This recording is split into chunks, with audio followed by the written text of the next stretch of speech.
कुर्सी से उठे और एकदम तड़ाक से छाप जनरल मैनेजर की गाल।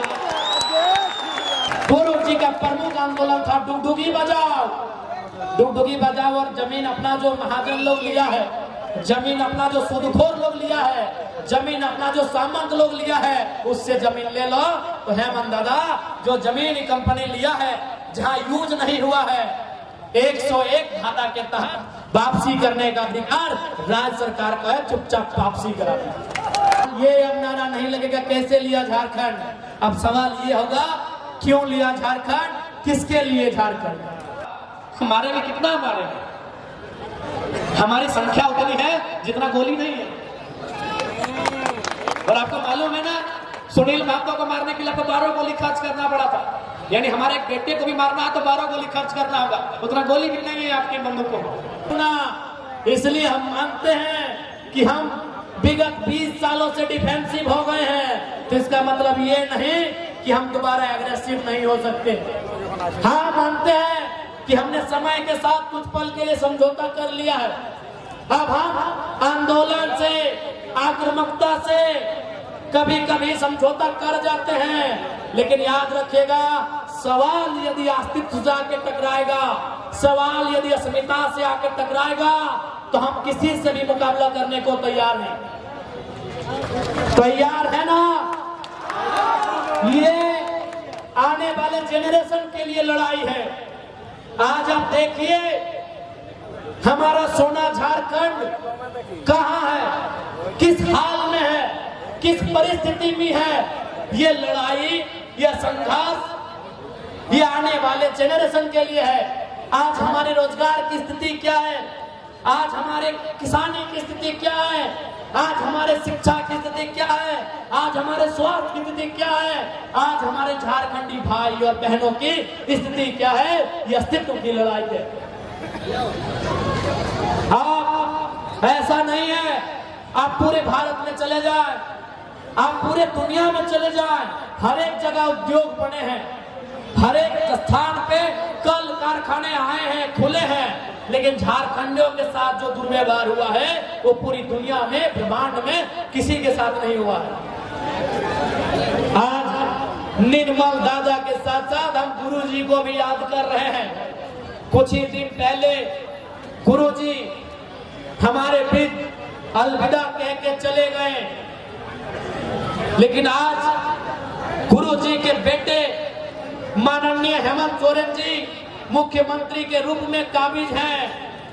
मैं लोकतंत्र के चौथे स्तंभ के माध्यम से माननीय मुख्यमंत्री को भी संदेश दूंगा, आपके दुख में पूरा राज्य दुखी है, आपके दुख में हम भी दुखी हैं, लेकिन जैसे ही अगला सदन चले गुरुजी के सपनों के झारखंड को बनाइए। और गुरुजी का आंदोलन में प्रमुख था धान काटो डुगडुगी बजाओ।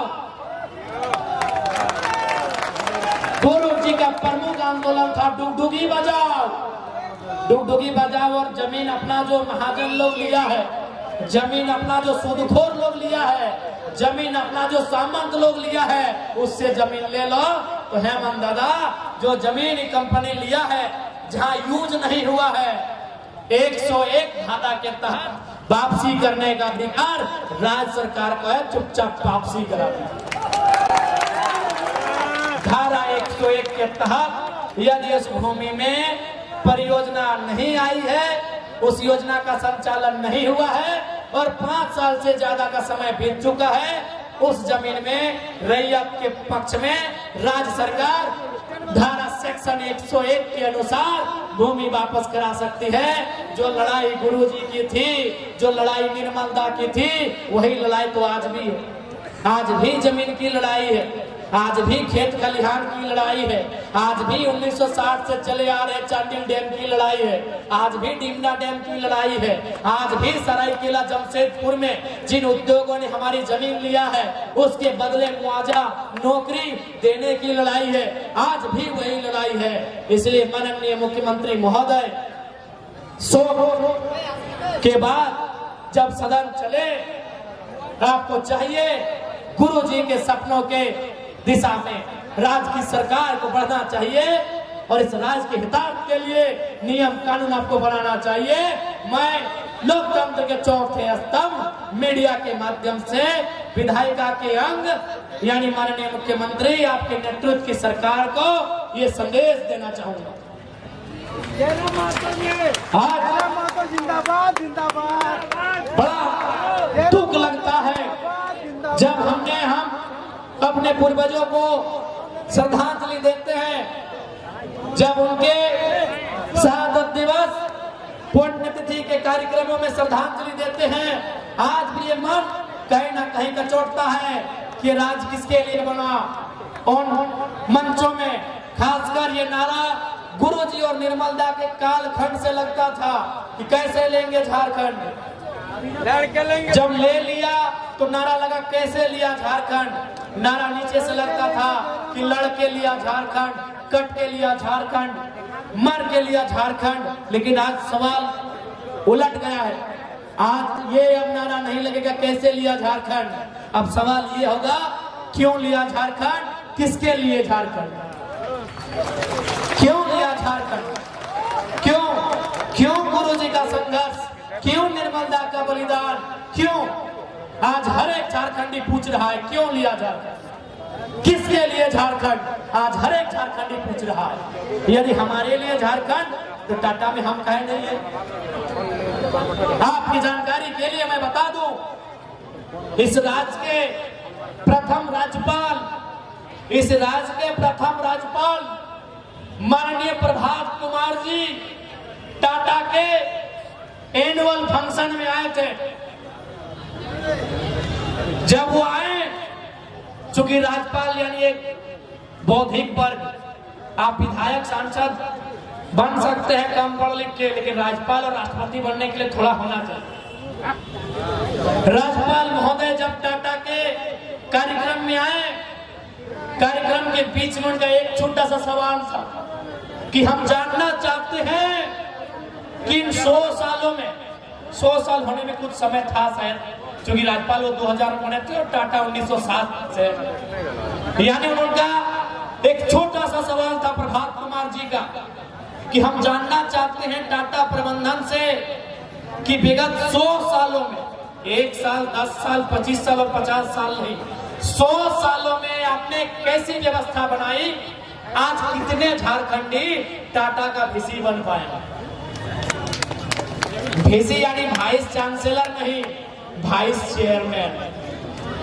ये प्रभात कुमार जी का सवाल था, किसका, किसी विधायक सांसद का नहीं, राज्य के प्रथम नागरिक, the first citizen of Jharkhand mister Prabhat Kumar. ये उनका सवाल था कि 100 सालों में कितने झारखंडी वीसी बने। टाटा प्रबंधन का उत्तर था लड्डू। टाटा प्रबंधन का उत्तर था 0, 0। प्रभात कुमार, माफ कीजिएगा, प्रभात कुमार जी ने, हमारे उस समय के तत्कालीन राज्यपाल महोदय ने मुंह में कह दिया कि आपने झारखंडियों का क्या विकास किया है, आपका उत्तर बता रहा। आप होंगे दुनिया के लिए दयावान, आप होंगे कोरोना के काल में मोदी जी को 1000 करोड़ चंदा देने वाले, आप होंगे दुनिया में अपनी इज्जत सड़क बनाने वाले, लेकिन झारखंड के लोगों ने जो आपको जमीन दिया है उसके बदले में आपने क्या दिया है, एक बार हिसाब कर दीजिए सामने आके। हालांकि हिम्मत तो विधायकों का रहा नहीं, सांसदों का रहा नहीं, क्योंकि लोग कहते हैं कि शहीद शक्तिनाथ महतो की हत्या में टाटा वालों आपका योगदान था, इसीलिए अभी विधायक लोग डर जाता है। लेकिन जयराम महतो थोड़ा पागलपन लेके आया है, इसीलिए मुंह में बोलता है। लोग ये भी कहते हैं कि सुनील महतो की हत्या में 1-2% आपका योगदान था, क्योंकि सुनील महतो हमेशा विस्थापितों के मुद्दे में आपके जीएम लोग को पानी पिलाते थे। लोग ये भी कहते हैं कि रतिलाल महतो की हत्या में आप लोगों का योगदान था, इसीलिए अब थोड़ा विधायक लोग डर गया है कि टाटा कंपनी तो है ये है, साथ साथ में 2-4 को शूटर भी रखा है, शक्तिनाथ महतो के तर्ज पे उड़ा देगा कहीं। शक्तिनाथ महतो को आप नहीं जान रहे ना, सब जान रहा, जैसे आपके कोल्हान हमारे कोयलांचल में क्रांति दूत थे शहीद शक्तिनाथ महतो, उनके बारे में कहा जाता है टाटा के साथ एक मीटिंग हुआ था जैसे आपके यहाँ टाटा जमशेदपुर है, हमारे वहाँ टाटा जमाडोबा, टाटा सिजुआ। लोग कहते हैं, बुजुर्ग लोग आज भी सुनाते हैं कि टाटा के साथ एक मीटिंग हुआ था कि हर एक साल 13 को झारखंडी को, यानी जिन्होंने जमीन दिया है उनको नया नौकरी देना होगा। शहीद शक्तिनाथ महतो उस समय नेतृत्व करते थे। शहीद शक्तिनाथ महतो कोलांचल के बहुत बड़े नेता थे। उनके साथ ये समझौता हुआ था कि प्रत्येक साल टाटा को परमानेंट नौकरी 13 को देना होगा। किसको? रैयत को। तो टाटा के जनरल मैनेजर, जिसको हम लोग जीएम बोलते हैं, ये 77 की बात है, उस समय की बात है। उनको बुलाया, बोला शक्तिनाथ बाबू आप काहे नौकरी मांग रहे हैं? आपको हम लोग, पता नहीं उस समय एम्बेसडर कार बोला गया था, शायद उस समय एम्बेसडर कार थी, उस समय स्कॉर्पियो फॉर्च्यूनर सब नहीं था। तो शायद, मैं शायद कह रहा हूँ, कंफर्म नहीं, एम्बेसडर कार थी या कोई कार थी। टाटा के मैनेजर ने कहा कि आपको हम लोग मंथली की सुविधा देंगे, आवास देंगे और एगो कार देंगे। लोग कहते हैं शहीद शक्तिनाथ महतो अपनी कुर्सी से उठे और एकदम तड़ाक से छाप जनरल मैनेजर की गाल। मेरा उस समय जन्म नहीं हुआ था, ये मैं आपको सुना रहा हूँ। जो बुजुर्ग लोग कहते हैं, सीधे शक्तिनाथ महतो उठे अपनी कुर्सी से और ये चौड़ा तमाचा सीधे जनरल मैनेजर के गाल में। उस दिन के बाद पूरे प्रबंधन ने प्लानिंग किया और फाइनली सन 77 में शहीद शक्तिनाथ महतो को मार के धराशायी कर दिया। इसलिए टाटा वाले आप होंगे महान। पता नहीं सूरत ताज होटल भी आपका है, आप होंगे महान भाई, आप पैसा वाला भी होंगे। सुने हैं अभी आज के डेट में आपका प्रॉपर्टी 20 लाख करोड़ है, हम सुने हैं, आप होंगे महान। लेकिन झारखंड के लोगों ने आपको अपना कलेजा, अपनी मां समान जमीन दिया और आपने क्या दिया ये बताने की जरूरत नहीं है। हम क्या बताएंगे? प्रभात कुमार जी अभी स्वस्थ होंगे, मीडिया वाले उनसे जाके पूछ ले, कहीं तो होंगे अभी। ये आपने दिया है हमें, ये आपने हमें दिया है उद्योग घरानों, इंडस्ट्री वालों, कंपनी वालों, फैक्ट्री वालों, आपने हमें ये दिया है। आपने दिया होगा मोदी जी को 1000 करोड़ का चंदा और मोदी जी ने बोल दिया कि उसका हिसाब नहीं देंगे। हाँ, कोरोना के टाइम में दिया था चंदा 1000 करोड़, मोदी जी ने कह दिया उसका हिसाब नहीं देंगे, वो पीएम केयर फंड है। अब क्यों नहीं देंगे तो हम नहीं जानते हैं, दिया होगा अपना चंदा।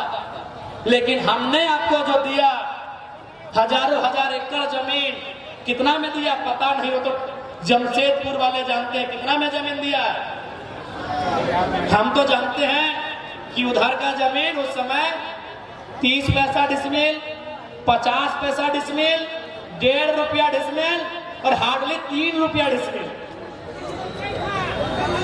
हार्डली 3 रुपया डिसमिल और न्यूनतम 30 पैसा डिसमिल हमने जमीन दिया है। अरे हाँ, तो आज हजारपति से लाखपति, करोड़पति, अरबपति, खरबपति, पाद, सांग, नील, क्या क्या होता है, आप वहां पहुंच गए। लेकिन आज कभी आपने झांका है? आपने अपनी 20वीं मंजिल की इमारत की खिड़की से कभी झांका है कि हम आज किस हाल में है? आज ये एक विधायक का नहीं, झारखंड के हर एक परिवार का सवाल है कि हमने आपको दिया, आपने हमें क्या दिया, ये सवाल है। और जैसे जैसे समय बढ़ेगा ये सवाल और गहरा होता जाएगा, ये सवाल और तीखा होगा, ये सवाल और पिसेला होगा। हमारे में कितना हमारे में? हमारी संख्या उतनी है जितना गोली नहीं है। और आपको मालूम है ना, सुनील महतो को मारने के लिए आपको 12 गोली खर्च करना पड़ा था। यानी हमारे एक बेटे को भी मारना है तो 12 गोली खर्च करना होगा, उतना गोली भी नहीं है आपके बंदूकों में। दुनिया को मालूम है कि आपने सुनील महतो को मारने में 12 गोली का खर्चा किया था। तो हमारे बेटों के, इस मिट्टी के बेटों के सीने उतने ताकतवर हैं, दलमा की पहाड़ की तरह मजबूत है कि आप लोगों को 12 गोली खर्चा करना पड़ा। इसलिए आपके पास उतने गोलियां नहीं है। कितना हमारी है? हम पे ध्यान मत दीजिएगा, ताकि हमको कुछ हुआ तो फिर क्या होगा अपने झारखंड भी जानता है। इसलिए आज हमने फिर कहूंगा, फिर अपनी बात को दोहराऊंगा कि हम देश के पहले प्रधानमंत्री श्रद्धेय पंडित जवाहरलाल नेहरू के उस सपने के पक्षधर हैं जो कहते हैं कि आधुनिक मंदिर, हम आधुनिक मंदिर के समर्थक हैं, हम आपकी कंपनियों के भी समर्थक हैं, हम आपकी फैक्ट्रियों के भी समर्थक हैं, लेकिन उस धुएं के सख्त खिलाफ है। ना परमंडल में जो आयुक्त होते हैं, कमिश्नर साहब, उनके पास जाइएगा, नहीं पता नहीं आप चीफ सेक्रेटरी के पास जाइएगा, तो कहाँ जाइएगा, क्योंकि पैसा आपका है, आप तुरंत मिल लेते हैं और गरीबों को इंतजार करना पड़ता है। लेकिन इस बार झारखंड स्पष्ट चाहता है कि अब हमारे साथ किसी प्रकार का जुल्म अगर हुआ तो हम इस बार इंतकाम करेंगे। इस बार हम अपने जवाब को अपने हिसाब से लेके आएंगे। क्या कोल्हान वासियों, मैंने जिन बातों को आपके सामने रखा, चूंकि कोल्हान से आप हैं, अगर एक भी बात हमने गलत तरीके से कहा है, क्योंकि लोग, बहुत सारे लोग कहते हैं कि जरा आप तो बढ़िया भाषण देते हैं, अपने भाषण से लोगों को भड़का देते हैं, तो क्या हम ये भड़काने के लिए बोल रहे हैं या कोल्हान की सच्चाई है? लोग कहते हैं कि जरा आप तो पीएचडी करने वाला स्टूडेंट है, बढ़िया बोलता है और बोल बोल के लोगों को भड़का देता है। तो कोल्हान वासियों, आप बताइए, ये भड़काने के लिए है या कोल्हान की सच्चाई है? कोल्हान का दर्द है ये, कोल्हान की पीड़ा है ये, कोल्हान के लोगों के ऊपर ये जुल्म है या नहीं, ये आप बताइए।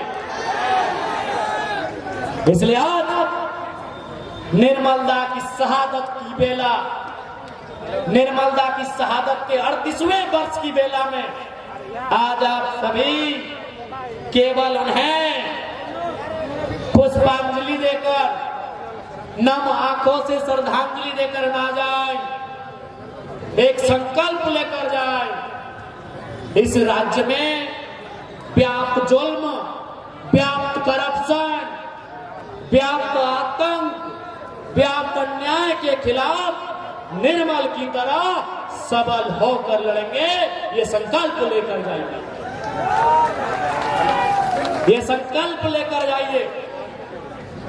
जाने के बाद आप निर्मलता के चेहरे को याद करें या ना करें, निर्मल की वाणी को याद करिएगा कि खून तो खून है, टपकता है तो जम जाता है, कि खून तो खून है, टपकता है तो जम जाता है, अरे जुल्म तो जुल्म है, पड़ता है तो मिट जाता है। आज कोल्हान के कण कण में निर्मल की आवाज, निर्मल के सवाल तीखे तीर बनकर गूंज रहे हैं, और इसका समाधान होगा सामाजिक न्याय से, इसका समाधान होगा आर्थिक न्याय से, इसका समाधान होगा लोगों के हक अधिकार से। और ये जब तक नहीं करेंगे तब तक आवाज गूंजेगी, तब तक सवाल गूंजेगा। और अभी ये जो शांत पड़ा है ये राज एक बार फिर से उलगुलान के लिए तैयार होगा। ये आपको सब स्पष्ट शब्दों में कहना चाहेंगे, क्योंकि हमने ना उड़ीसा में कब्जा किया है, ना बिहार में, ना बंगाल में, ना छत्तीसगढ़ में, लेकिन हमारे साथ जो हुआ है ये पूरी दुनिया को मालूम है। इसलिए आज इस पावन मेला में उपस्थित माताएं, बहनें,